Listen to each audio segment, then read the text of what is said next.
HOA Karen calls. Cops on my disabled child speechless. When she finds out, I'm the FBI chief. Maybe it was the way she'd lurk behind her curtains, eyes narrowed as I left for work each morning. Or perhaps it was the incessant stream of complaints about the height of my grass, the color of my mailbox, or the positioning of my trash cans.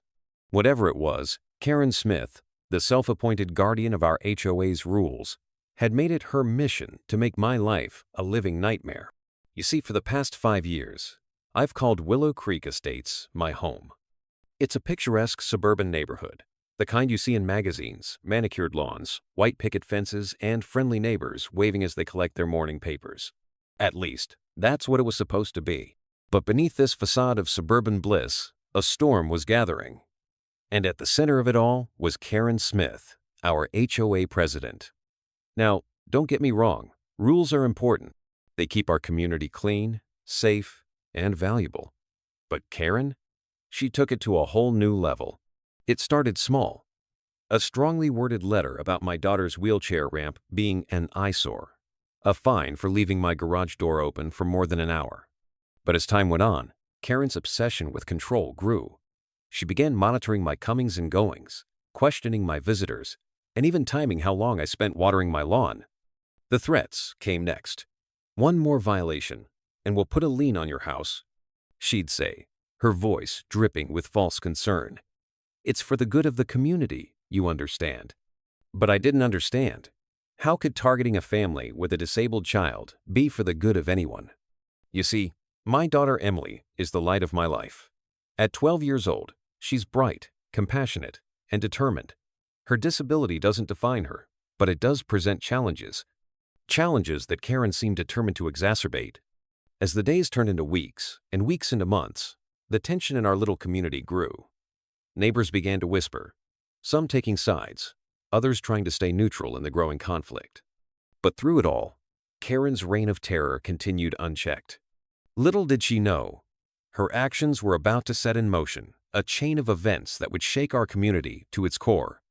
An event that would expose the dark underbelly of unchecked power and force us all to confront some uncomfortable truths about the place we called home. This is the story of how one woman's quest for control turned into a battle for justice, a tale of discrimination, abuse of power, and ultimately, redemption. But most importantly, it's a reminder that sometimes the most unlikely heroes emerge from the most unexpected places. So, settle in, dear viewers, because the story I'm about to tell you, it's one you won't soon forget. Before I continue, tell me where you're watching from in the comment section. And don't forget to like, comment, and hit the subscribe button for more of these gripping stories. Let me take a step back and introduce myself. I'm Kevin Hart, an FBI chief with a career spanning over 2 decades. I moved to Willow Creek Estates 5 years ago, seeking a quiet life for our daughter Emily. At 12 years old, Emily is a bright and determined young girl who happens to have a disability. She uses crutches and leg braces, but that hasn't stopped her from excelling in school and participating in extracurricular activities. As an FBI chief, I've seen my fair share of tough cases, but nothing could have prepared me for the petty tyranny of our HOA president, Karen Smith. My background in law enforcement has taught me to remain calm under pressure, but Karen's actions would soon test that resolve. Willow Creek Estates is the kind of neighborhood you see in magazines' manicured lawns, friendly neighbors, and excellent schools. It's a place where families can grow and thrive. But beneath this idyllic surface, Karen Smith had created a climate of fear and intimidation. Karen's obsession with control began innocently enough. She'd send strongly worded letters about minor infractions, like a lawn being an inch too long or a trash can left out past the designated time. But over time, her actions became more aggressive. She'd monitor residents' movements, questioning anyone who didn't fit her narrow vision of what a perfect neighbor should be. Karen Smith is a force to be reckoned with in Willow Creek Estates. She's a master manipulator, using her position as HOA president to wield power over anyone who crosses her. Her tactics are subtle, yet effective, selectively enforcing rules, fining residents for trivial offenses, and spreading rumors to discredit anyone who challenges her authority. Karen's reign of terror has been particularly harsh on disabled residents. She's fined families for having wheelchair ramps that don't meet her aesthetic standards, And she's even called the police on children with disabilities for playing too loudly in their backyards. Her actions are a stark reminder that even in the most seemingly peaceful communities, discrimination and abuse of power can thrive. The disabled residents of Willow Creek Estates have faced unimaginable hardships under Karen's rule. There's Mrs. Johnson, an elderly woman who uses a wheelchair. Karen repeatedly fined her for the ramp leading to her front door, claiming it was an eyesore. Then there's the Torres family, whose autistic son would sometimes have meltdowns in their backyard. Karen called the police on them multiple times, alleging disturbing the peace. These stories are just a few examples of how Karen's actions have created a culture of fear and exclusion in our community. But despite her efforts, the residents of Willow Creek Estates remain resilient, waiting for the day when justice will prevail. The day of the incident, Emily had a big event at school's science fair where she was presenting her project on adaptive technologies. To ensure she'd be well rested and on time, we decided to book her a room at a small hotel near our neighborhood and close to her school. It seemed like a simple solution to make things easier for her, but little did we know, this decision would set in motion a chain of events that would finally bring Karen's reign of terror to an end. As I reflect on that day, I wonder, how far will Karen go to maintain her grip on the neighborhood?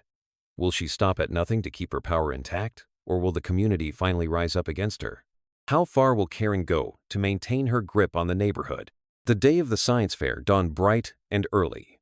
Emily was excited to present her project on adaptive technologies, and we had booked her a room at the nearby hotel to ensure she'd be well rested and on time. As she checked in, Karen Smith happened to be in the lobby.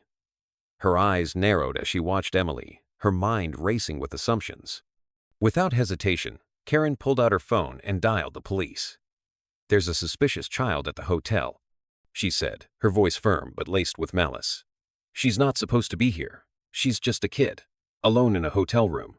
The police arrived quickly, responding to what they thought was a legitimate concern. Emily, however, was confused and scared. She tried to explain why she was there, but Karen wouldn't listen. "I'm here for a school event," Emily said, her voice shaking. "My dad booked this room so I could get some rest before the science fair." But Karen just shook her head. "You shouldn't be here. You should be at home or with a parent. This is suspicious behavior." As the situation escalated, Emily became more distressed. She felt like she was being treated like a criminal, and the fear of being in trouble was overwhelming. She tried again to explain, hoping someone would listen. "Please, I'm not doing anything wrong. I just need to be here for school," she pleaded, tears welling up in her eyes. But Karen remained unmoved, convinced that she was doing the right thing. Just as it seemed like things couldn't get any worse, I received a frantic call from the hotel manager. "Mr. Kevin, there's been an incident involving your daughter. You need to come right away." I rushed to the hotel, my heart pounding with every step. As I arrived, I saw Emily surrounded by police officers, her face streaked with tears. And standing off to the side, a smug smile still plastered on her face, was Karen. "What's going on here?" I demanded, flashing my FBI badge as I approached. One of the officers stepped forward. "Sir, we received a call about a suspicious minor on the premises. The complainant," he gestured towards Karen, "alleged that your daughter was engaged in illegal activities." I turned to Karen, my voice low and dangerous.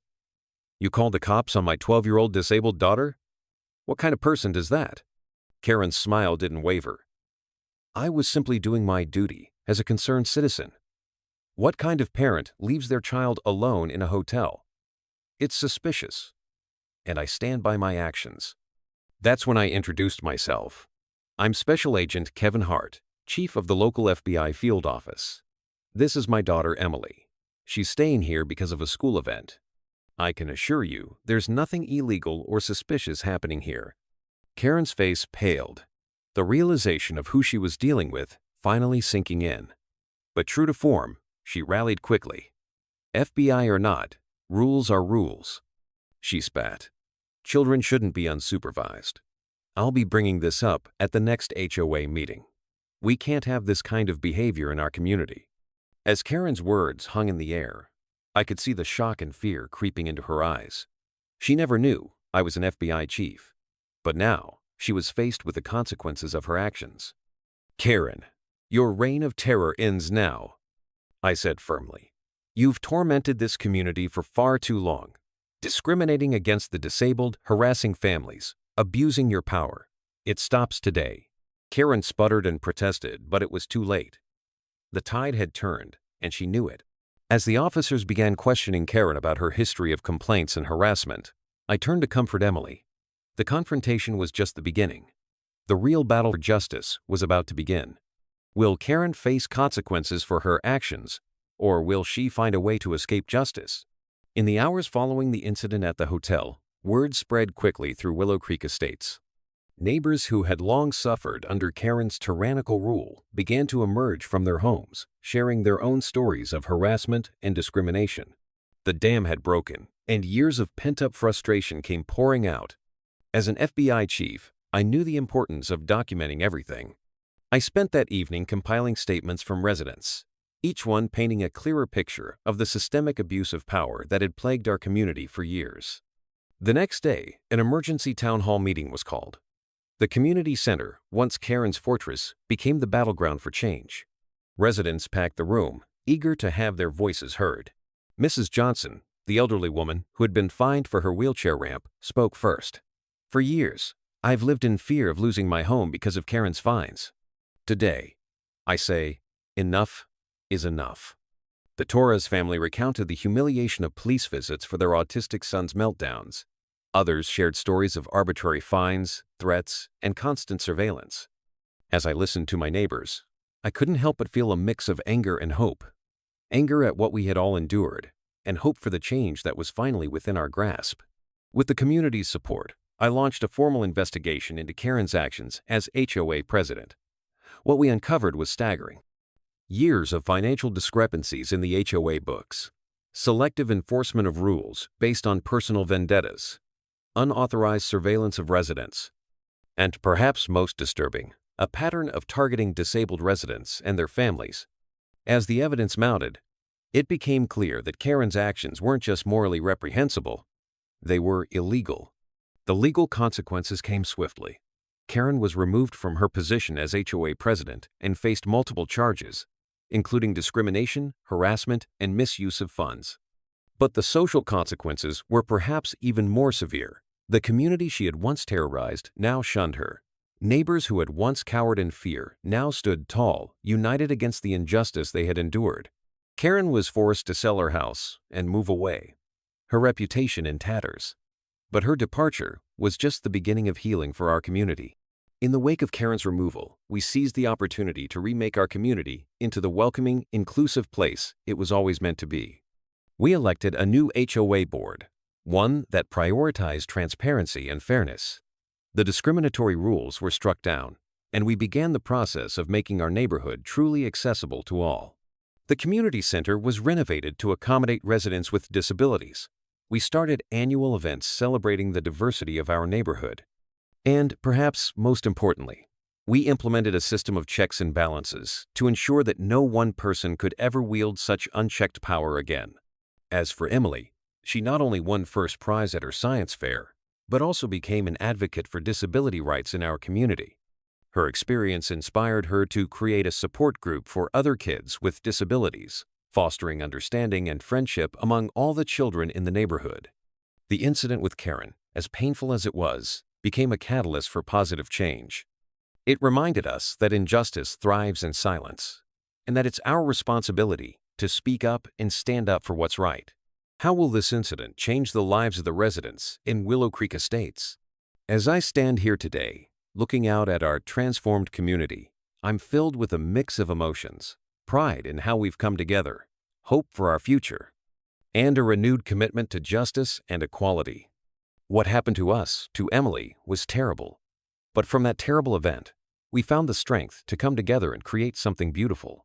Our story is a reminder that change is possible, that one voice can make a difference. To those of you watching who might be facing your own Karens, I want you to know, you are not alone. Your voice matters, your rights matter, and you have the power to stand up against injustice. Remember, the power of a community united is far stronger than any individual's attempt at tyranny. As we close this chapter of our community's history, we look to the future with renewed purpose. We are committed to ensuring that Willow Creek Estates remains a place where everyone, regardless of age, ability, or background, can feel at home. Our experience has taught us that true community isn't about enforcing rules or maintaining appearances. It's about empathy, understanding, and standing up for one another. It's about creating a place where every resident feels valued, respected, and heard. In the face of injustice, we all have a choice. Will you be a bystander, or will you be the change your community needs? I hope our story has inspired you to choose action, to choose empathy, to choose justice. Because together, we can build communities that truly reflect the best of who we are. Thank you for listening to our story. If it resonated with you, please like, comment, and subscribe for more tales of triumph over adversity. Together, we can build a world where kindness and understanding prevail over prejudice and fear.